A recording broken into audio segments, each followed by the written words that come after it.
Ethan sat alone in his car, engine off, hands resting on the steering wheel.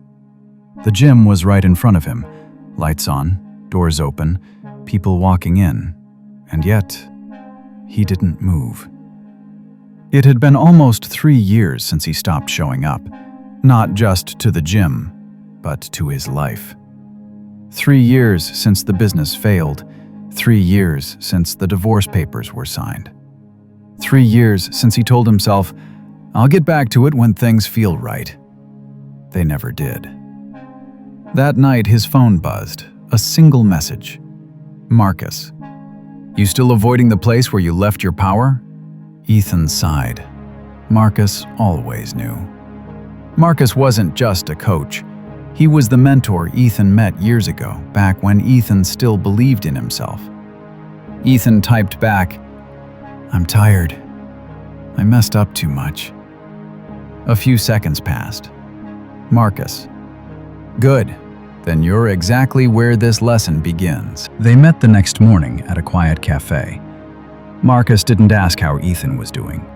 He didn't ask about the divorce or the money. Instead, he leaned forward and said calmly, "You have unfinished business." Ethan looked away. Marcus continued, "You think unfinished business is about failure. It's not. It's about perspective." Ethan frowned. "What does that even mean?" Marcus smiled. Same gym, same weights. 2 men walk in. One sees prison. One sees passport. The weights didn't change. The viewpoint did. Ethan crossed his arms. "I don't see how perspective fixes real problems."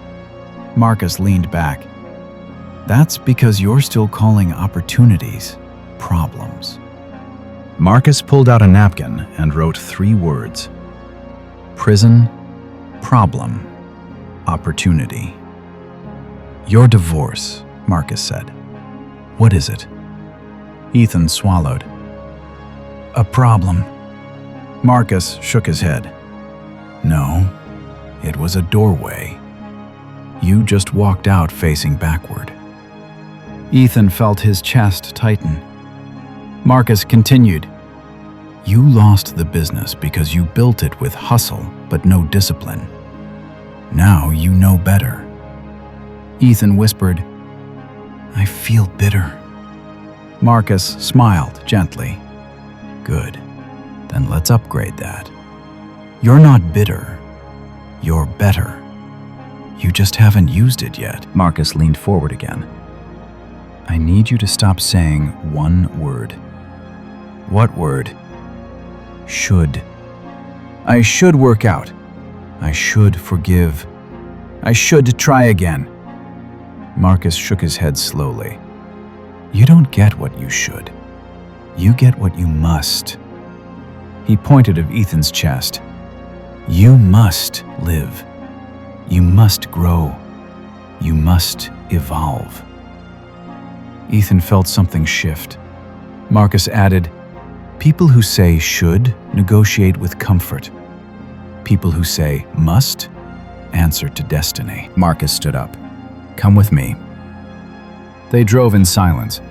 Minutes later, they stopped in front of a cemetery. Ethan looked confused. Marcus said quietly, "There are people here who would kill to do what you complain about."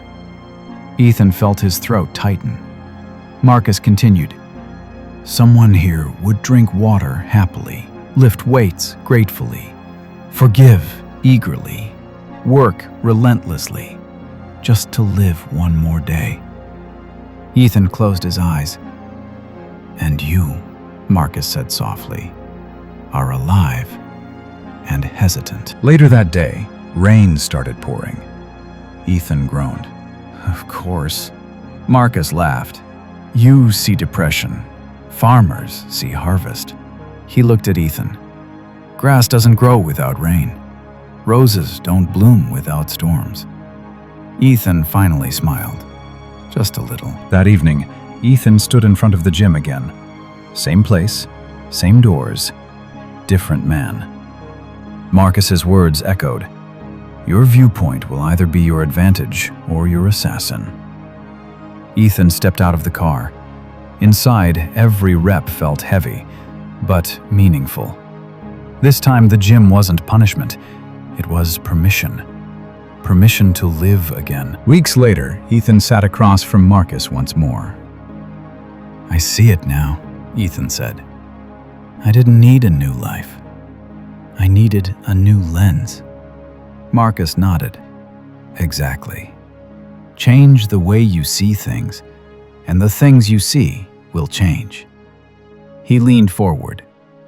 "You had unfinished business, not because you failed, but because you weren't finished." Marcus stood up. "Now go back to the dream, the discipline, the work, with a new perspective." Ethan smiled. For the first time in years, he wasn't afraid to return. He had a date with destiny, and this time, he was showing up ready.